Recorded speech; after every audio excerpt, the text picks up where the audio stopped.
I'll talk about how each commercial organics recycling program is unique. Of course, there are similarities depending on the type of establishment, but the type of collection container, the collection vehicle, the process flow, space constraints vary from site to site. Expansion of areas that are mandated, that folks have to recycle their organics. More and more infrastructure, more and more depackaging infrastructure, which is very exciting. And so as more and more folks implement programs and it becomes more commonplace, standard operating procedures and best practices are starting to solidify.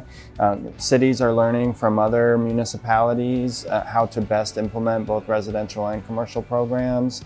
And I think there's a lot of fine tuning, and hopefully folks can develop best practices and the best ways to manage those programs.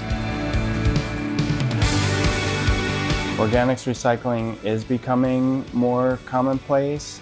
So I'm seeing more of, I guess, what San Francisco calls the Fantastic Three. So landfill, recycling, and organics lined up at waste and recycling stations. So that's very encouraging. I'm also seeing more and more haulers, whether it's traditional waste and recycling haulers, starting to collect organics, but especially small, local, independent organics haulers that are coming up and really making a big difference. So I see them popping up in cities all over the country, and a lot of times they start really small, but I'm seeing a lot of growth in that sector. So I started in the horticultural and agricultural industries, and so I always knew about the value of great soil.